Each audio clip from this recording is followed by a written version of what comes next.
Je suis en compagnie de David Raphaël qui gère un magasin de plongée. Pouvez-vous présenter votre métier? Bonjour, moi je m'appelle Raphaël. Mon rôle dans le métier, c'est vraiment en fait d'accompagner les clients et de trouver en fait vraiment le matériel adapté à leurs demandes.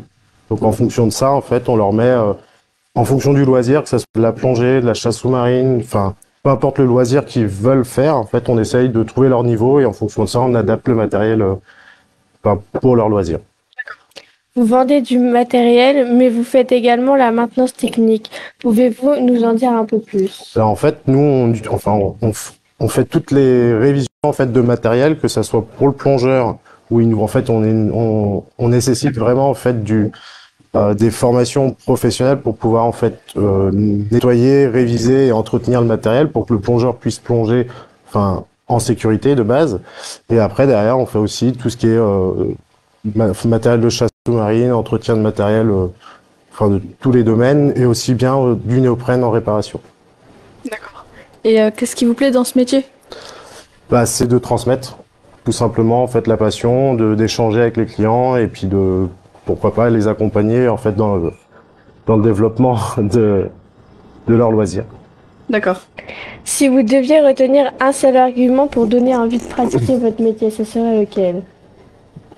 C'est la passion, hein, tout simplement. Ouais, c'est de partager, de vraiment en fait développer et puis d'accompagner, puis que la personne revienne et soit content du matériel qu'on leur a fourni. Et voilà, tout simplement. D'accord. Et quel parcours faut-il suivre pour faire ce métier? Alors, normalement, on fait des études de vente pour pouvoir en fait suivre ce domaine-là. Moi, dans mon cas, c'était pas du tout le cas. C'est une reconversion, donc je suis arrivé dans le métier un peu tard, mais voilà. Donc j'ai été employé vendeur. J'ai passé mes diplômes de technicien et après, donc du coup, je suis passé en gestion au départ en retraite de mon ancien gérant. D'accord. Voilà. Quelle rémunération en début et en fin de carrière? Ça dépend en fait du magasin, mais par exemple, quand on commence, on va commencer vraiment au plus bas avec un salaire assez bas, enfin un SMIC, et après derrière on peut évoluer en fonction des années et puis de la technicité et puis de la personne tout simplement. Et après il y a la gestion et derrière c'est vraiment en fonction du rendement du magasin tout simplement. D'accord. Quelles sont les perspectives d'évolution? Du coup, on peut commencer en tant qu'apprenti, évoluer, technicien, et après, comme moi, passer gérant directement en fait d'une boutique. Voilà. D'accord. Finalement, la plongée est le cœur de votre métier, mais qu'est-ce qui vous a donné envie de plonger? La passion, c'est vraiment un métier en fait. C'est un loisir qui est top et du coup, on découvre tous les jours. C'est tout, chaque fois nouveau, donc c'est vraiment top, ouais. D'accord.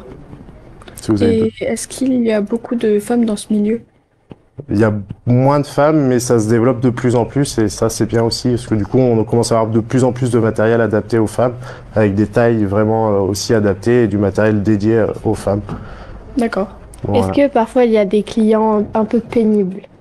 Il y a un peu de tout. Après, on essaye de garder notre calme et puis d'expliquer gentiment en fait le matériel qu'il leur faut et puis voilà. Après, on peut pas plaire à tout le monde, mais en général, ça se passe relativement bien.